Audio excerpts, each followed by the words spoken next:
माया के 8 बेटे बेटे बताए शास्त्रों में। माया मतलब कोई एक नारी नहीं, माया मतलब मैं और मोर तोरते माया, मैं ये हूँ, ये मेरा है। इसके 8 बेटे हैं। शरीर को मैं मानना, चीज़ों को मेरा मानना, इससे 8 बड़े भारी दोष आते हैं। माया रूपी नारी का सबसे बड़ा बेटा मोह है। मोह, इसके बिना नहीं चलेगा, इसके बिना नहीं चलेगा। और इसकी पत्नी है मूर्छा। परिवार बड़ा है, ये सब माया कर परिवारा। इसकी पत्नी है मूर्छा। फिर आदमी को सूझता नहीं है क्या करूं क्या न करूं। माया रूपी नारी का दूसरा बेटा है काम विकार, और उसकी पत्नी है रति। फिर उसी में रुचि बढ़ती जाएगी, एक करूं एक करूं एक करूं। तीसरा बेटा है क्रोध, और उसकी पत्नी है हिंसा। कितना बड़ा परिवार है। फिर क्रोध भी आएगा, फिर क्रोध में हिंसा भी करेगा, मारकाट भी करेगा। पत्नी को अपशब्द कह दे। नहीं। आश्रम की एक पुस्तक है छोटी सी, जिसका नाम है मधुर व्यवहार। है पुस्तक छोटी, पर वास्तव में बहुत बड़ी है। कीमत उसकी खाली पुस्तक की 1 रुपया है, परंतु उसका कोई मोल नहीं हो सकता। मधुर व्यवहार। एक आदमी ने पुस्तक पढ़ी, ललितपुर झांसी के पास है, यूपी में। उसने वो पुस्तक पढ़ी, चिट्ठी भेजी अहमदाबाद, मैंने पढ़ी। लिखा था कि मैं अपने व्यक्तिगत खर्च में से हर महीने 50 रुपये बचाऊंगा और ये 50 किताबें खरीद कर एक एक घर में पहुंचाऊंगा, पूरे ललितपुर में, पूरे नगर में। उस आदमी की ये बात बड़ी बुद्धिमत्तापूर्ण है। 50 रुपये व्यक्तिगत खर्च में से बचाना महीने में, कर सकता है आदमी, संभव है। जालंधर में एक लड़का है, 13-14 साल का हुआ होगा। उस लड़के को पिताजी जेब खर्ची के जो पैसे देते हैं वो लड़का खर्चता नहीं है। बिस्किट खाना, पेप्सी पीना, केक खाना, नहीं नहीं, वो लड़का पैसे बचाता है। और हर साल उसका जन्मदिन आता है तो गरीबों की बस्ती में जाकर बच्चों को, गरीब बच्चों को मिठाई बांट के आता है। किसी गरीब बच्चे को कपड़े नहीं हो तो उसको कपड़े खरीद के दे आता है। वो लड़का रोज सारस्वत मंत्र का जप करता है। कैसी बुद्धि पवित्र हुई गुरु की सीख से और मंत्र जप से। माया रूपी नारी का चौथा बेटा लोभ है, और उसकी पत्नी का नाम तृष्णा है। बढ़ती जाती है तृष्णा, लोभ भी बढ़ता जाता है। बिना सत्संग के कितना बड़ा घाटा है, नहीं है घाटा?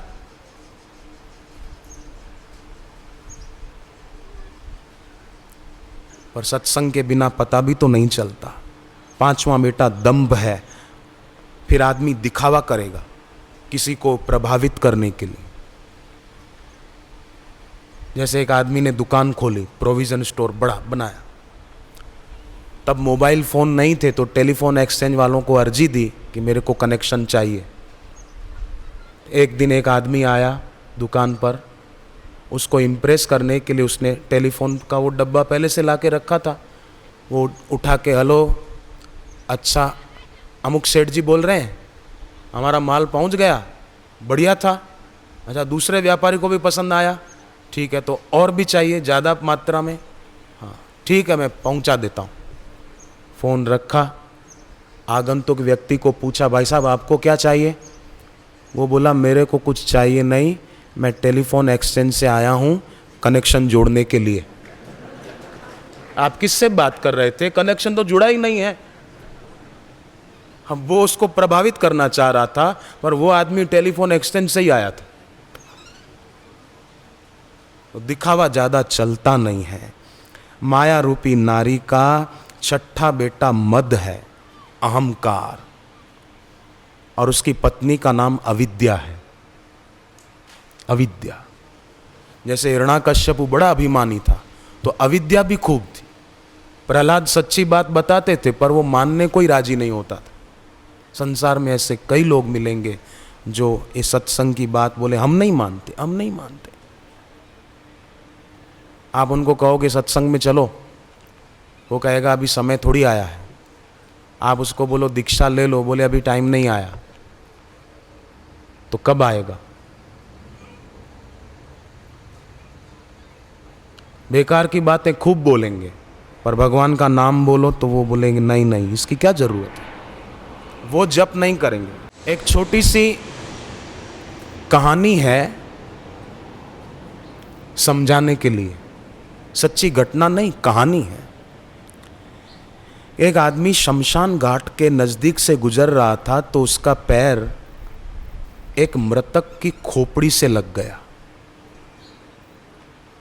तो उसने पूछा तू यहां कैसे?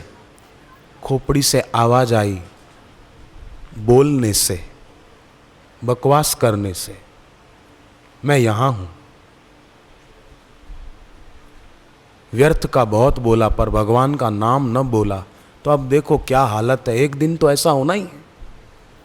वो भागा राजा के पास के खोपड़ी बोलती है, चमत्कार चमत्कार, चलो राजा मैं तुमको दिखाऊं। राजा बोले अगर नहीं, मैं, बड़ी लंबी कहानी है, मैं कम शब्द में कह रहा हूं। राजा ने कहा अगर नहीं बोली तो फिर तुम्हारी खोपड़ी भी ऐसी कर देंगे कि नहीं बोलेगी। बोले ठीक है चलो। वो राजा को लेकर आया। राजा जल्लादों को लेकर आया था कि ये मेरे जैसे आदमी का टाइम खराब करे तो जरा भी बर्दाश्त नहीं करना, खोपड़ी ना बोले तो इसको भी अबोला कर देना।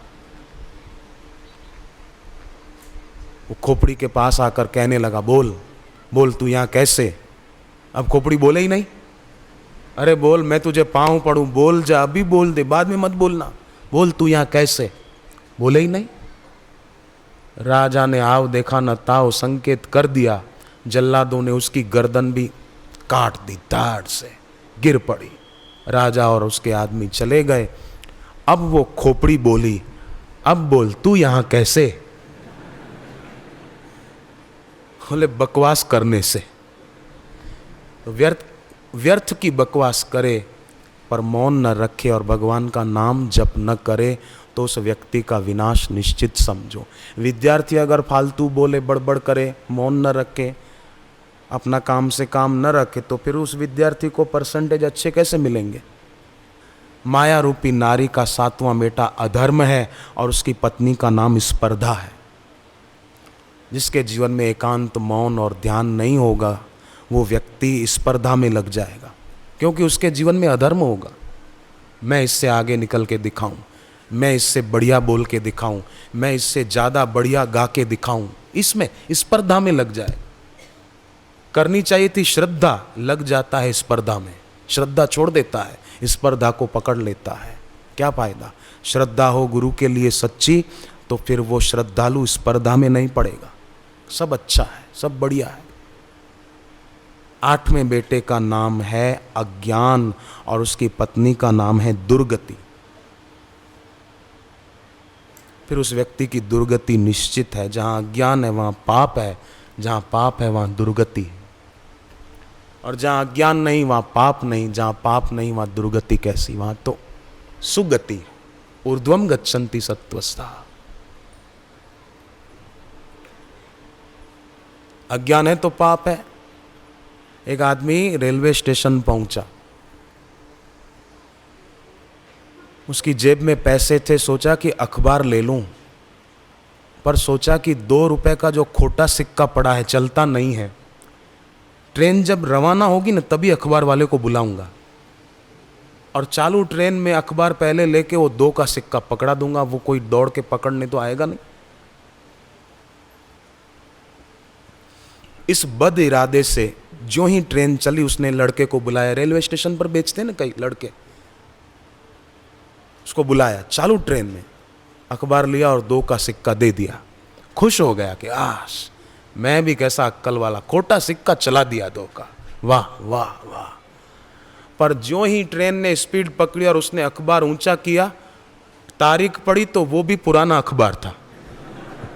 और वो लड़का वहाँ खुश हो रहा था कि मैंने पुराना अखबार चला दिया, ये खुश हो रहा था कि मैंने खोटा सिक्का चला दिया। पर भाई, जो और को देता शक्कर है वो खुद भी शक्कर खाता है, औरों को डाले चक्कर में वो खुद भी चक्कर खाता है।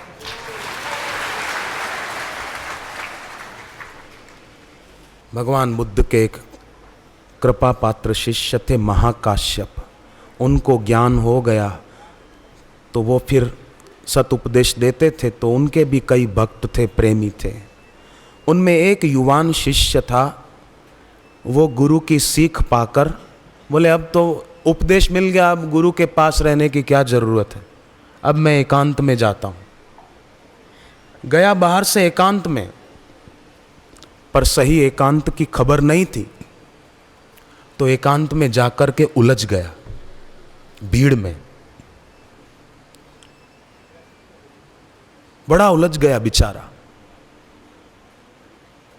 जगी हुई ज्योत को छोड़कर बुझी हुई ज्योत कैसे जग पाएगी। चला गया तो वहाँ पर एक लड़की आती थी उसके पास, उसके मोह में पड़ गया और उससे शादी भी कर ली। शादी करके अपने घर गया तो उसके परिवार वालों ने, घर वालों ने उसको घर पे रखने से इनकार कर दिया कि इतनी बड़ी हस्ती महाकाश्यप, उनके वहाँ तू रहा और उनको पहचान नहीं पाया, उनसे लाभ नहीं उठा पाया, और अभागे तू उनको छोड़कर कहीं और साधना करने गया।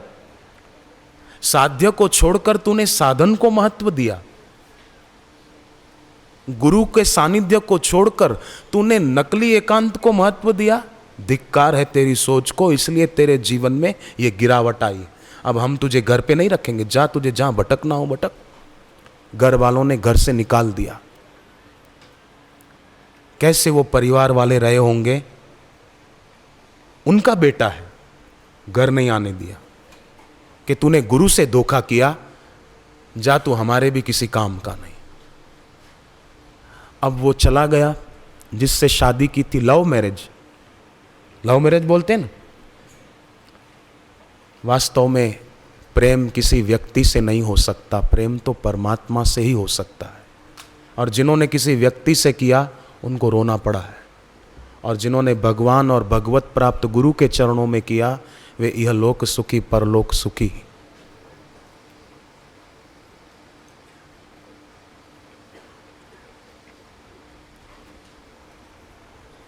वो भटकने लगा। कभी सोचा न था कि मैं जिस दिशा में कदम बढ़ा रहा हूं वो दिशा श्रेय की नहीं है, प्रेय की है, दुख की है। पता नहीं था। हम सबको भी हर कदम आगे रखने से पहले सोचना चाहिए, क्योंकि हर कदम किसी न किसी दिशा में बढ़ रहा है। हो सकता है वो दिशा हमारी गलत भी हो, इसलिए सोच सोच कर कदम आगे रखना चाहिए। अपनी सोच न हो तो गुरु के सत उपदेश से अपनी सोच विकसित करनी चाहिए। अब घर वालों ने निकाल दिया तो वो चोरी करने लग गया। खाने के लिए तो चाहिए, कुछ पहनने के लिए चाहिए, पत्नी थी साथ में, चोरी करने लगा। जगह जगह चोरी करके गुजारा चलाने लगा। एक भूल हो जाए ना तो कतार लग जाती है, अगर सावधान न रहे तो। चोरी करते करते एक बार उसने सोचा कि राजा के यहाँ चोरी करूं तो दोबारा कहीं चोरी करनी नहीं पड़ेगी, ज़्यादा माल ले आऊँगा। राजा के यहाँ चोरी करते हुए पकड़ा गया। राजा के पास बात गई, पहले की भी चोरियाँ उसकी पकड़ में आ गई और राजा ने उसको प्राण दंड की सजा सुना दी।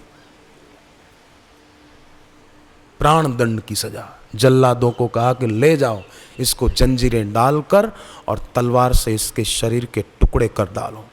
बहुत चोरियां की, बहुत पाप किए इसने। अब बेचारा दुखी हो गया, पर सोचा नहीं इसने कि जब दुख झेलने पड़ते हैं ना तो बीज तो पहले के हमारे ही बोए हुए होते हैं। मिल रहा है वही हमको, जो ताली नहीं बजाना, मिल रहा है वही हमको जो कि पहले से दिया है, उसी का फल सामने है, शुभाशुभ जैसा किया है। बीज अनुचित कर्म के यदि बो चुके हो अब न बोना। उठो मानव आँख खोलो सो चुके हो अब न सोना। जब दुख आता है तो व्यक्ति दुखी तो हो जाता है, पर सोचता नहीं कि इसके बीज मैंने ही बोए थे। इसलिए सोच समझ कर कदम आगे रखना चाहिए, कहीं ऐसा ना हो जाल में उलझते चले जाएं। नीम को पानी देंगे तो क्या होगा बहनों? कड़वे पत्ते मिलेंगे ना खाने को, और बबूल के पेड़ को सींचेंगे तो कांटे मिलेंगे, और आम के पेड़ को सींचेंगे तो आम खाने को मिलेंगे। हमारे हाथ की बात है, हम किसको सींचें, हम कैसे बीज बोएं। प्राण दंड की सजा सुना दी राजा ने।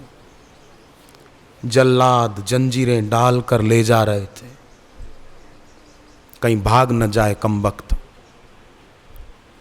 इतने में क्या हुआ कि उनके गुरुदेव महाकाश्यप जी वो भिक्षाटन के लिए जा रहे थे। नजर पड़ी अपने शिष्य पर, पहचान लिया। इसने नहीं पहचाना, नजर तो पड़ी पर पहचाना नहीं, भूल गया था। और अगर भूलता नहीं तो चूकता भी नहीं। भूल गया इसीलिए चूक गया, गुरु के ज्ञान को, गुरु की सीख को भूल गया, इसलिए चूक गया। पर देखो कैसे करुणावान होते हैं गुरु। गुरु नहीं भूले। गुरु ने देखा अपने शिष्य को कि मेरे शिष्य की ये हालत।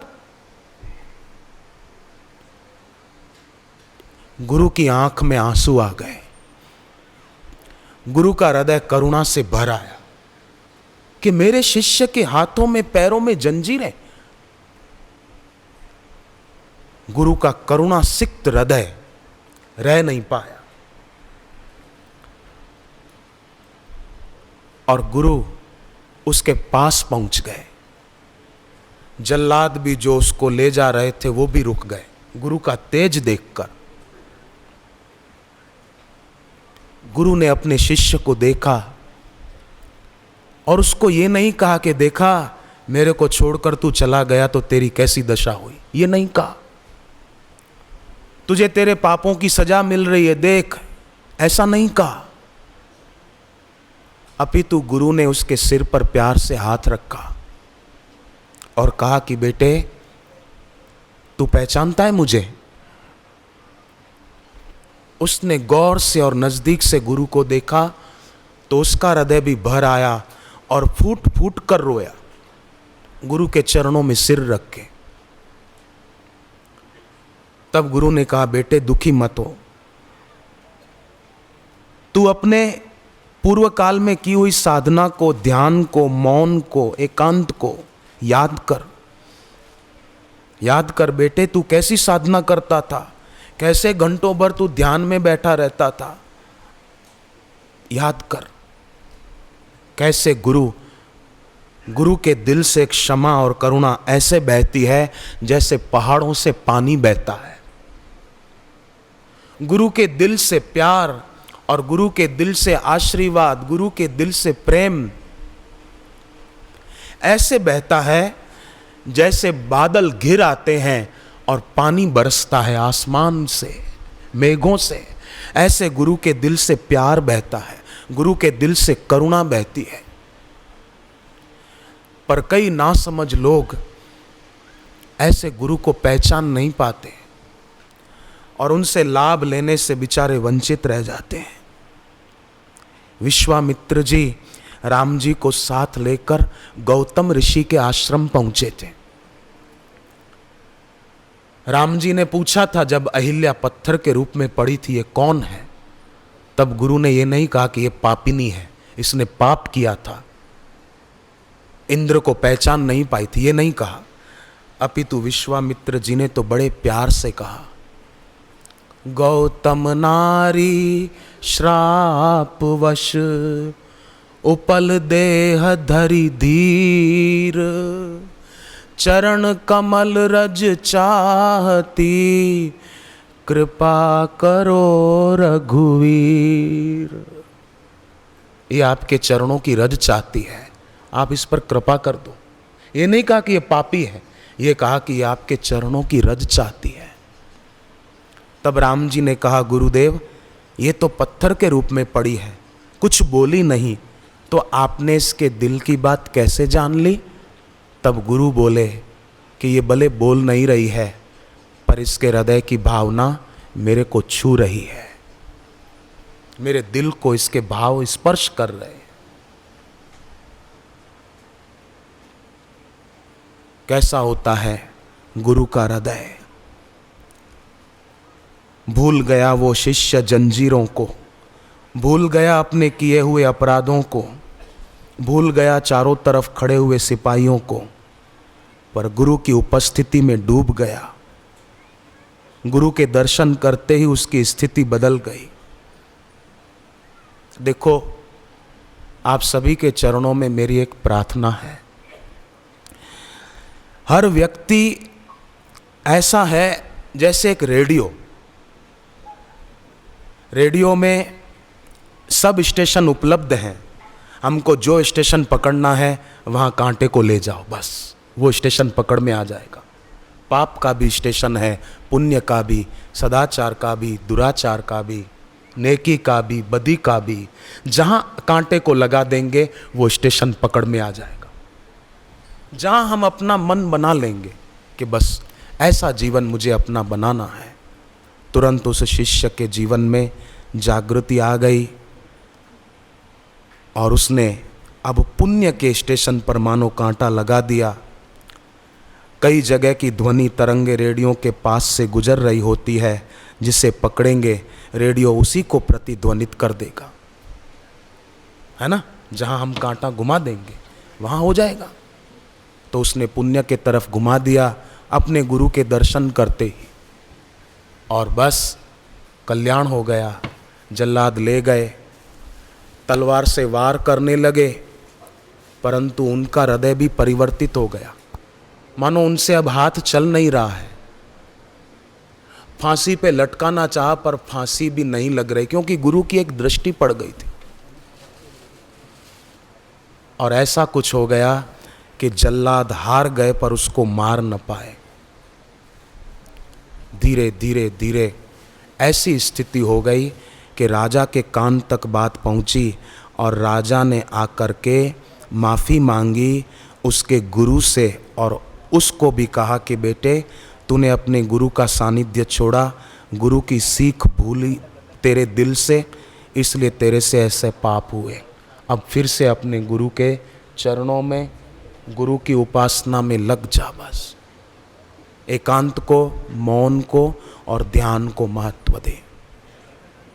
हरि ओम।